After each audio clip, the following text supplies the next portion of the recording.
3, 2, 1.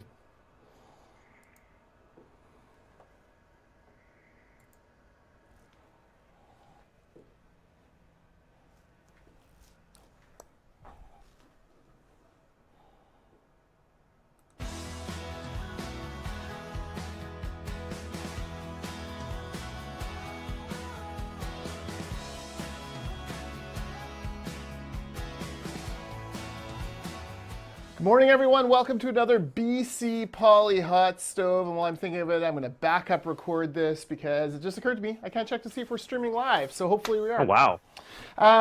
Welcome. It is, what is it? It is Wednesday, October 30th, Wednesday. 2019. Maclean's in his tie. That means the house is sitting. I'm here slacking in Metrotown, Burnaby, British Columbia. Maclean, how's it going over there?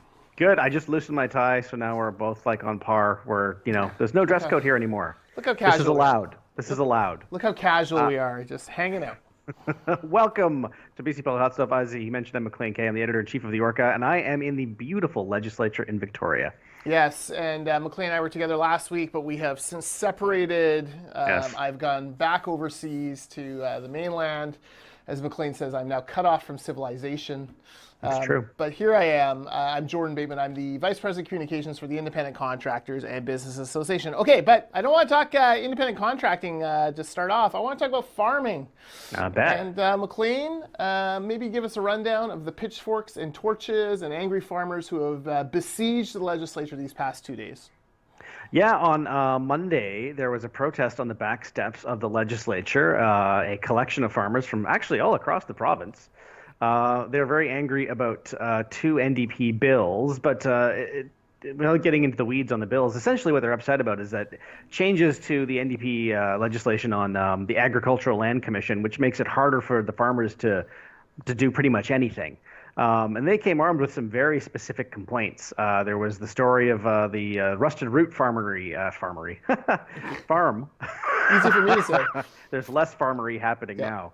Anyway, they've been forced to close some of their sales and on-site manufacturing. Mike DeYoung had an example of a farm again that makes soup mix that they send to distressed areas of the world that are experiencing famine, but also things like homeless shelters. They wanted to expand their volunteer dining room into their parking lot. They were told no. And of course, there's I think the worst example is the Abbotsford Women's Shelter, which is on agricultural land and is being told they have to leave because it's not a farm. After decades being there. Yeah, exactly. So, I mean, it's one thing for any government to swat away hypothetical, well, this might happen. It's another thing for, real farmers who are hardly the privileged elite coming in and saying, you're making it harder for me to make a living. We haven't even got into the issue of housing, which you've written about on the Orca before. Anyway, things got quite heated this week in the legislature. Yeah, look, no one wants to see a bunch of townhomes pop up on agricultural land. No one wants to see a Walmart pop up. But that's not what we're talking about. And I got to give the Liberals credit. For 2 days straight in question period, they have rolled out story after story after story, ranging from people who were turned down for a second residence for their aging parents.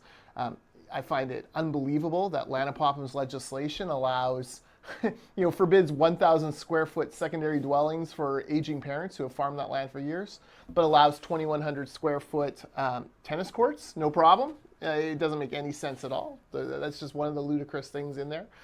It talks about the legislation makes it very difficult for farmers to even go through the process now to get approval to do anything on their land.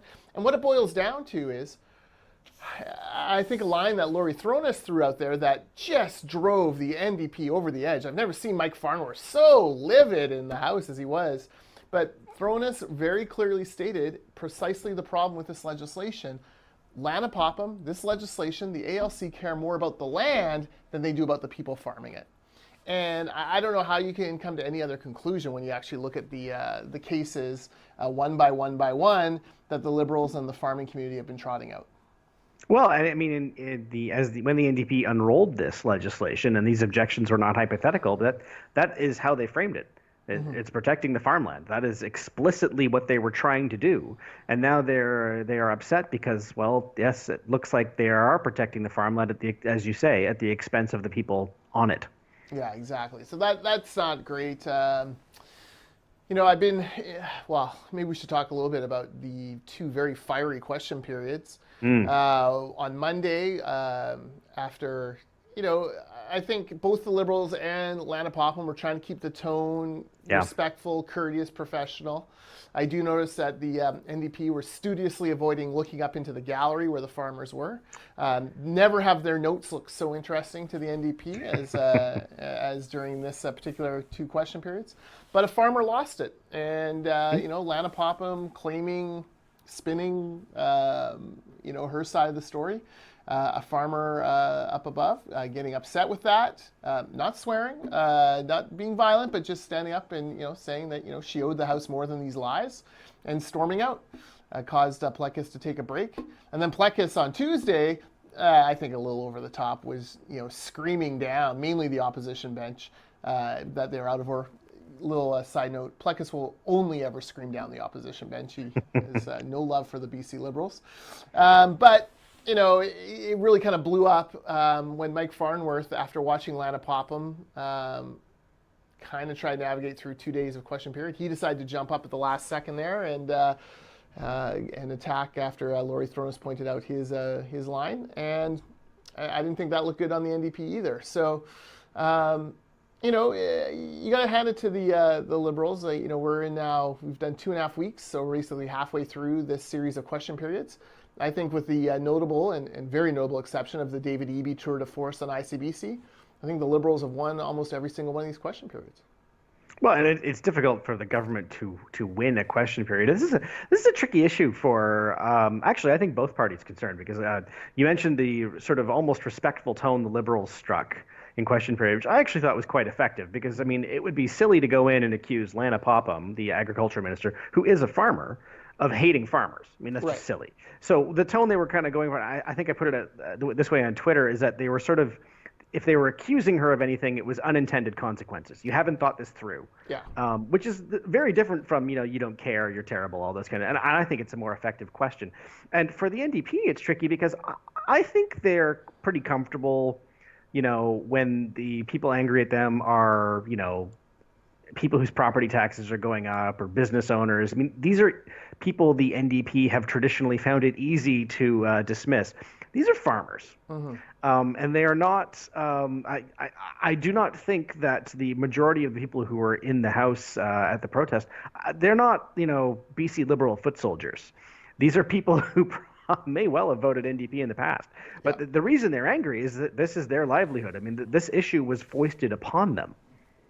Yeah, no, exactly right. And listen, farming is a tough business. You got to be tough and in it for the long haul. I don't begrudge folks trying to find secondary ways to make income. Look, more and more British Columbians moonlight because the tax burden, the cost of living, housing prices. There's lots of us who have more than one job, little side gigs here and there to kind of keep afloat.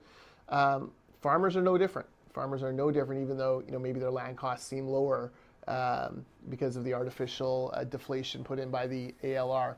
So I'm curious to see where this goes next. I think the Liberals have probably exhausted this issue these past 2 days, unless something new comes up. But that's the great thing about this from their point of view, is there will always be another boneheaded ALC decision. There will always be another very myopic view of an anti-farmer decision by the ALC that they can trot out. And they'll just keep going back to that well over and over again. And I did find it funny that one day Lana Popham is, defending the ALC as this paragon of agriculture. Then the next day she's saying, no, it wasn't me. You appointed all these bums. I just, they can do whatever they want, and throwing her hands up. But never once does she take any kind of responsibility that it was her legislative changes that emboldened the ALC to go kind of haywire and to turn down so many different, very logical uses of farmland. And before we set this issue aside, I think there's one little sort of almost underappreciated incident that I think might end up being a slightly bigger deal. You mentioned the farmer who stormed out of the legislature. He accused Lana Popham of spreading misinformation, and he won't stand for lies in this honorable house. And he left on his own accord. Now, he shouldn't have done that, but I mean, this is what's happening. Normally, if this happens, all MLAs sit very quietly. They don't want to engage. They don't want to interact with you. You don't want to give them a reason to stay and shout back. One MLA failed to do that. And that was, Vaughn Palmer noted this in his column. It was Nick Simons, who is never shy about heckling. He shouted back at the farmer as the farmer was leaving. And I can tell you, because I was sitting immediately in front of all the other farmers in the visitors gallery, that went over spectacularly badly. It is one thing for them to be told that they actually don't have any problems, or that it's collateral damage or something to that effect. It's quite another for an elected NDP MLA, to tell them to shut up. That they're stop these, who cares, but go away, your problems don't matter. That was a big problem, and I think it's one thing that if the BC Liberals are smart, they will not let the NDP forget. Yeah, and they completely undermined any kind of decorum Popham was trying to bring, or any kind of detached any kind of detachment she was trying to bring. So you're exactly right. Yeah, Nick Simons, big mistake, big blunder by someone who should know a lot better. And I'm sure his caucus whip had a little chat with him about that after, or at least should have. Maybe he is a caucus whip. I don't know what Nick Simons does all day, but yeah, that wasn't great. I did find one other heckle interesting. When Farney launched into his recap of when Farney defended agriculture policy by bringing up 16 years of employment insurance freezing, of frozen welfare rates, which is an odd thing to bring up. The Liberals, of course, went crazy over that because it had nothing to do with the topic at hand. But Selena Robinson sniped over on camera. Oh, be quiet. All I heard about was the 90s. Essentially, reminding the Liberals that for 16 years that they did mercilessly remind the NDP of the 1990s. So. Much like Battlestar Galactica, we have seen this all before, Maclean, and we will see this all. And we'll see it again. We will see it all again. What will this government be called? It won't be called the 90s, obviously, or the dismal decade. That was what Gordon Campbell used to call it. Remember? It's true. That's right. I forgot about that. Yeah, that was some. It wasn't the greatest branding, but it worked. The dismal decade. I believe that if Andrew Wilkinson forms power, we will refer to this little period of weird NDP Green rule as the Horgan Hiccup. But that's just I'm just taking a claim on that hashtag now. The Horgan Hiccup. You are talented at branding. I will give you that. Well, that's right. That's right. I saw someone use EBGBs the other day in real life, and I'm like this close to getting Vaughn Palmer to use it in a column. And if Vaughn Palmer uses EBGBs in a column, I may just retire from branding. And you've made it. I've made it, baby. I did find it funny, and I wrote this in the QPs. Vaughn Palmer explaining to us. Penis jokes was sort of an interesting thing that I never thought I'd have Vaughn Palmer have to explain to me. No. It's like having your dad explain it to you, or grandpa. You're like, Uncle Vaughn, I got it. Uncle Vaughn, I know what stones are. I didn't need you to spell it out for me in your column, the most important, political record in British Columbia today. Whatever. I didn't need it. All right. So the ALC was my big splash. Maclean, you want to talk some federal politics? And, are you going to pick on Jagmeet Singh yet again? I'm not. Okay. I'm not directly. Here it comes. Like after no. It's not. It's you're poor Jagmeet. Hey, here's the thing. After the federal election, or actually even during the federal election, most people were projecting minority government, either led by the Trudeau Liberals or Andrew Scheer's Conservatives. We obviously got the former scenario, and then naturally, a lot of people started looking to BC and what happened here, and by which I mean an explicit an agreement, not coalition, because they get very angry if you call it that, between the NDP and Greens, and thought, well, maybe there'd be something similar on a federal scene. And I can tell you that Horgan's office and Horgan himself took calls from, I think, most of the National Party leaders for advice on how to proceed if that situation needed to present itself. And, Horgan took all those calls, or at least his office did. The parties were thinking this too. But the way the results shook out, and there's no need for a formal coalition, and I think the Trudeau Liberals have since made that official. But it was official on election night, because the only party who can really realistically bring them down is the NDP. The NDP is flat broke. In fact, they're worse than broke. They had to mortgage their campaign headquarters to pay for this election. They will not be in a position to contest another campaign anytime soon, and they're about to have less staff. Their Parliamentary Hill budget is going to be cut in half, only because they have half as many seats as they did. The Greens have 3 seats. They are a fringe of a fringe.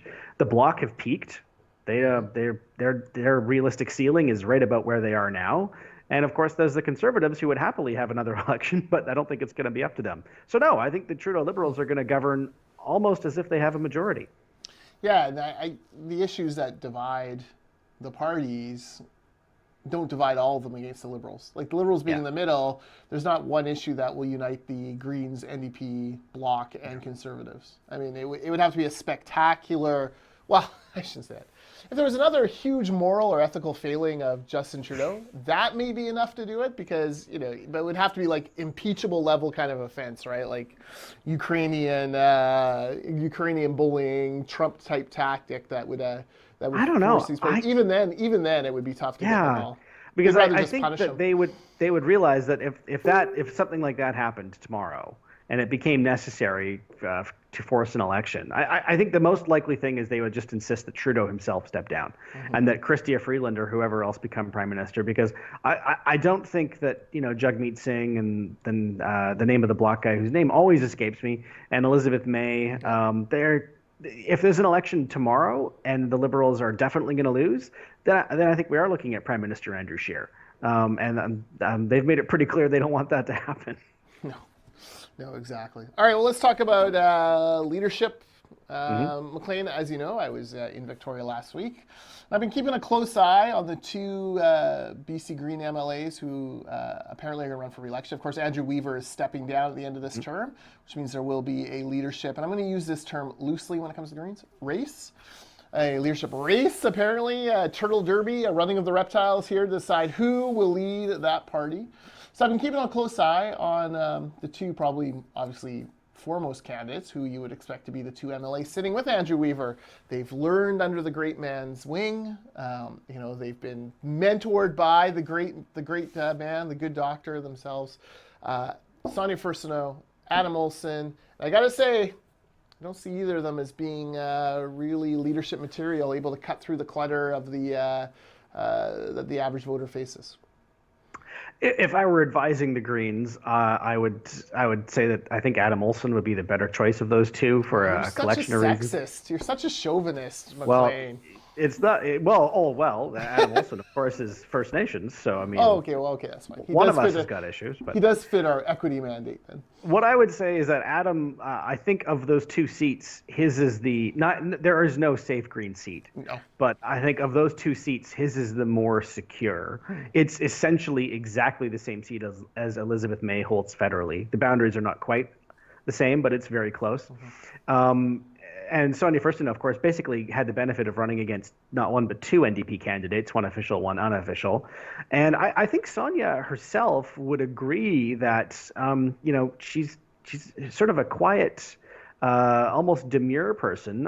She's not shy. I'm not saying that, but she doesn't have the kind of voice that projects. It's difficult to imagine her speaking at big provincial election rallies, whipping people up into a frenzy. That's just not her style, and that's fine. But I think that Adam Olsen is in a better position to pull that off. I don't know. I find him quiet too. Like they're not.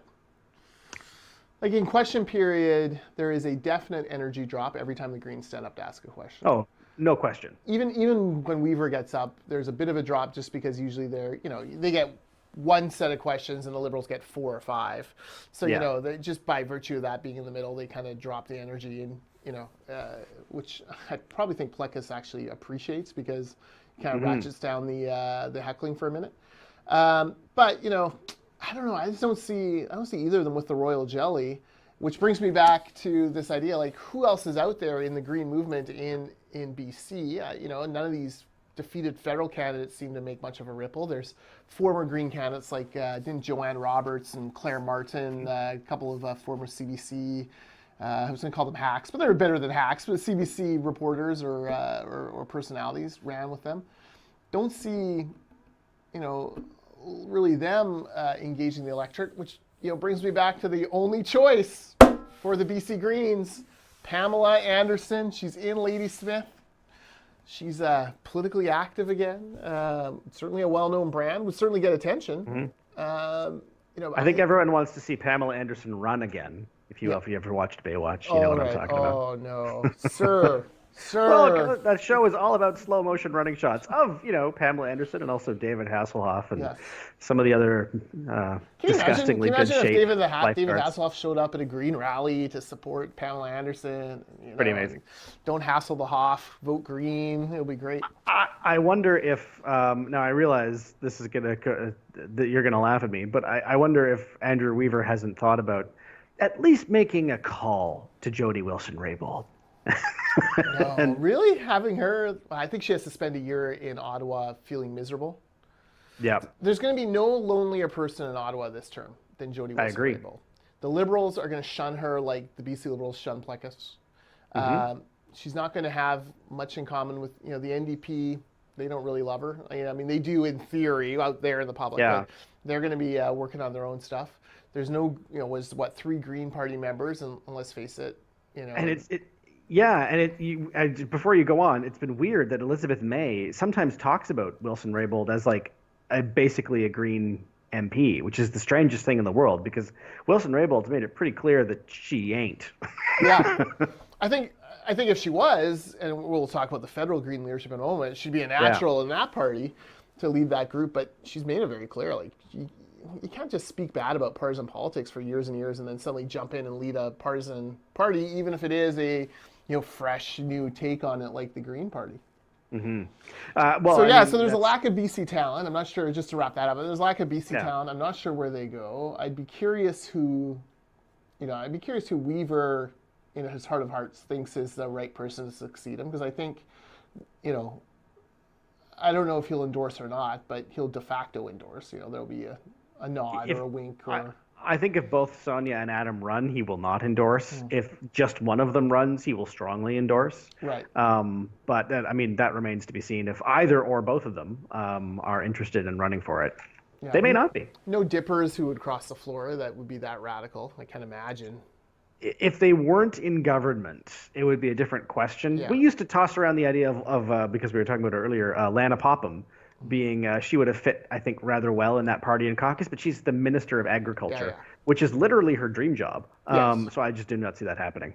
Yes, she's always dreamed of screwing over farmers day after day. Anyways, yes. You want to talk federal Green leadership? You think, is Libby May going to hold on, or what's the deal? No, I don't think she is, and I don't think she can. It's been 5 elections. 6 is the charm. 6% was the charm, I think. And you're right. She did increase her caucus by 50%. That's something. Can you imagine if Andrew Scheer had done that? We'd be having a very different conversation right now. Yeah. Or if Justin Trudeau had done that, for that matter. Here's the thing. She has herself said she doesn't think she can lead them into the next election. I think she's doing her party a tremendous disservice. She should do, actually, something along the lines of what Andrew Weaver did, which is like, I am not running again. I am not leading this party again. I am the leader until there's a new leader chosen, but that's it. Yeah. Elizabeth May, for some reason, has chosen not to do that. She's given hints that she probably will, but my goodness, you almost think she hopes there is another election soon, because that would be an excuse to stick around. There are, as you've mentioned, 2 other Green MPs. I don't know much about this, the new one in Fredericton. Everyone says she's very impressive, but I mean, I don't know. She's in New Brunswick. And then, of course, Paul Manley, the one in Nanaimo, has said some fairly unsavory things about, I think it was Israel and Palestine. He was part of he tried to run the blockade there, or his dad did. And I think that it might preclude him from leading that party. It should. Yeah, maybe, look, there's no doubt they need to pass it to a new generation of leader, the federal party. Who is that Canadian Greta Thunberg who you can kind of build around? But I come back to, like, in an election where the only substantive issue, other than, can you stomach Trudeau or not, was climate change, 6%. I mean, that's a blip. Yeah. That's it's embarrassing. So, You're right. I do think she has to move on. She may be just waiting for a session to make sure that Fredericton is ready to go. But we'll see. And We should probably learn this MP's name, by the way. I keep forgetting it. I have even written on it, but it's possible she could be the next leader. If it's not her for whatever reason, maybe she doesn't want to do it. Pamela Anderson. What's that? Pamela Anderson. Pamela Anderson. But whoever it is, even if it is Pamela Anderson, what they need to do is do what they did with Elizabeth May. Whoever this next leader is, assuming it's not an MP, they need to move to Sydney tomorrow. Yeah. And they need to make it clear that this is where they're going to run whenever the next election is. And not only are they the Green Party leader, but they're going to just assume the same beachhead that Elizabeth May has carved into a personal fiefdom. And that's not a criticism. That's a very safe seat now. Mm-hmm. So that's where they need to park their new leader if it's not one of the other two MPs. Yeah, I'm curious about that. Like, if May didn't run for re-election, although I think she will, because what else is she going to do? Maybe not as leader, but, Weaver is riding. Everyone says, well, that's a possible BC Liberal pickup if he steps out. That's a very interesting. Would Mays be the same? Is that a possible pickup for a different party if she steps out? I mean, how committed is Saanich in this area to this experiment going on over and over and over again? She is. I spend a lot of time in that riding. She is very popular in that riding. I don't know whether that would translate to her successor. I don't know, but it is the closest thing they have to a safe seat. Well, I don't understand what she's done that would engender that kind of loyalty in that riding. But Saanich is weird. Dysfunction by the sea. You can pick a number of ridings across the province and country that have become reliable for one party or another, and wonder whether that's helped them or not. All right. I live in Blue Langley, so I should be quiet. Okay, my cold politician. Oh no, hot and cold.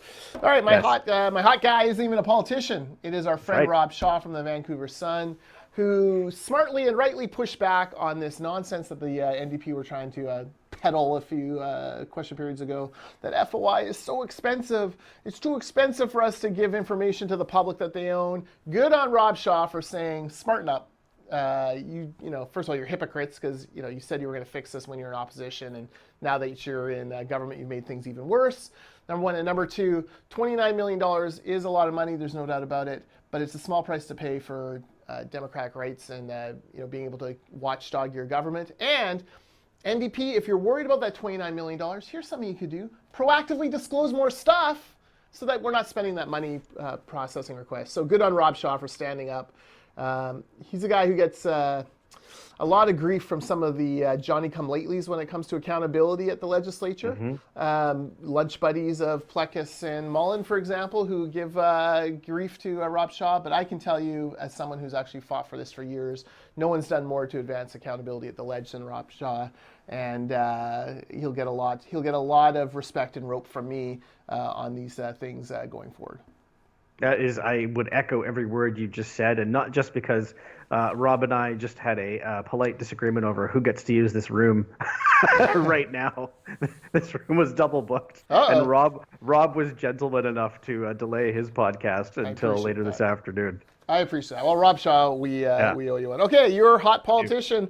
You're going deep into the history of the BC Liberals. Here we go.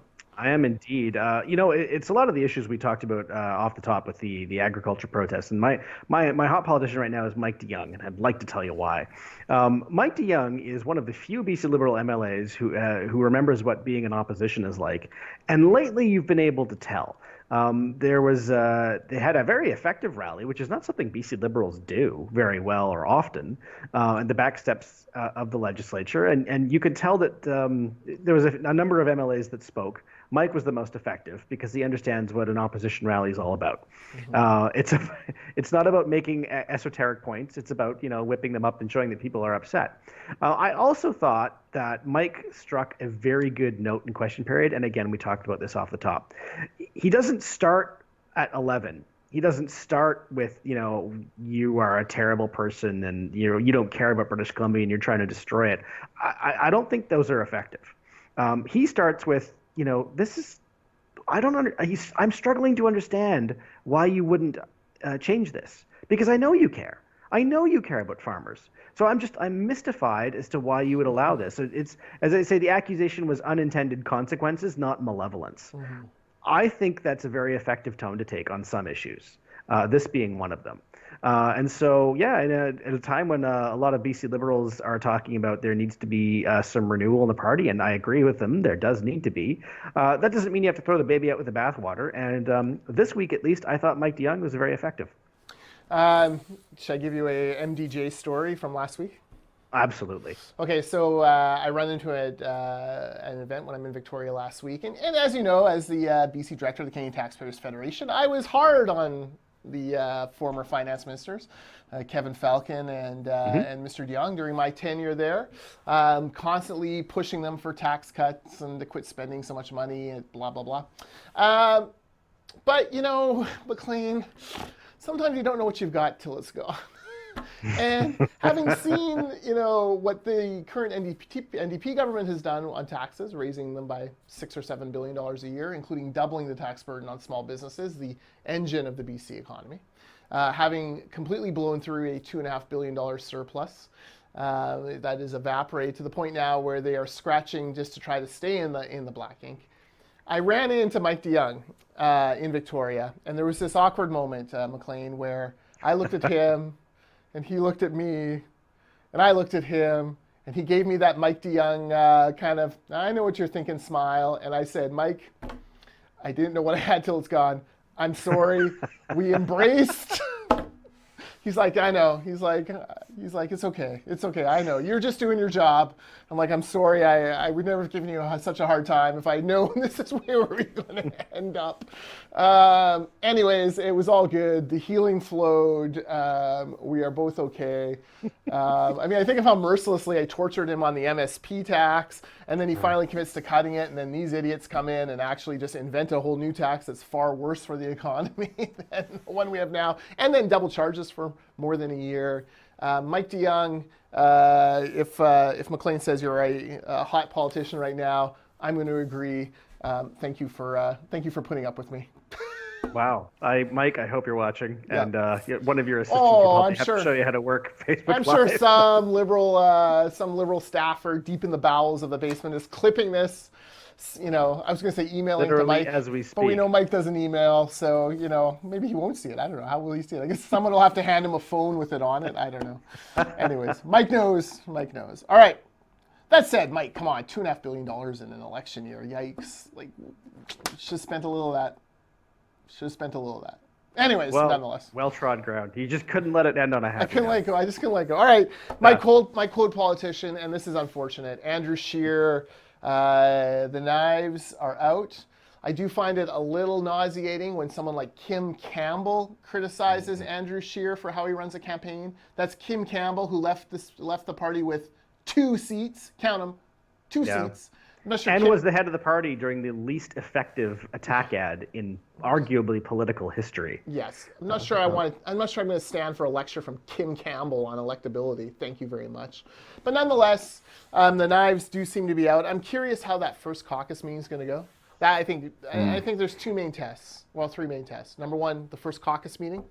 Will caucus, is Scheer their guy? Now there's 20 more of them than there used to be. So do they feel like some loyalty to him? That's an interesting question. You know, the John Williamsons of the world, for example, New Brunswick MP, who lost the safe conservative riding to the Trudeau wave in 2015, is now back in 2019. You know, where does the John Williamson stand on that? I think it'll be interesting to see where that goes. And the core kind of shadow cabinet. You know, there's no Lisa Raitt in the wings. You know, are there personal ambitions in that group? Of course, you know, how does that all filter out? What changes can Scheer make in order to placate people? That's another one. Then there's the second thing, which is you get into the House. How does he perform as leader of the opposition in a minority? Can he find some bridges to build on some sort of topics with these other parties? That Conservatives would see as a win? That's a good question. And then finally, there's the inevitable, the membership weighs in, and I believe they get to vote on whether they approve of his leadership or not. And it's going to be a tough road to hoe to get to that kind of 80% threshold that most leaders feel like they need. So it's tough. It's tough being Andrew Scheer these days, I bet. It is. I mean, you don't have to look very far to find examples of leaders who, I'm going to use the phrase, lost an election. and got another chance and won. I mean, Stephen Harper, Jean Chrétien, Gordon Campbell. The list is long. That doesn't mean that everyone should be given multiple shots. And I do think that I agree with you that there were some things they should have done in this campaign and prior to it that they just didn't because they thought they didn't need to or didn't want to. And so there was a sense that this election was kind of the Conservatives for the taking, and they didn't take it. Whether he can learn and show that, next time it'll be different, well, as you say, remains to be seen. Yeah, exactly. And then you want to wrap us up with your cold. Yeah, it's more like cold fury. People talking about Wexit. There is no Wexit. It's not going to happen. There's no Alberta and Saskatchewan separatist party. There is no groundswelling of actual desire to separate. It drives me crazy, this false polarity that we put on every debate that happens in this country.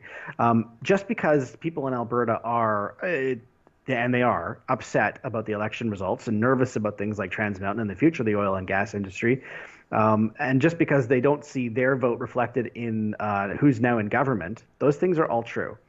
That does not mean that they are trying to leave.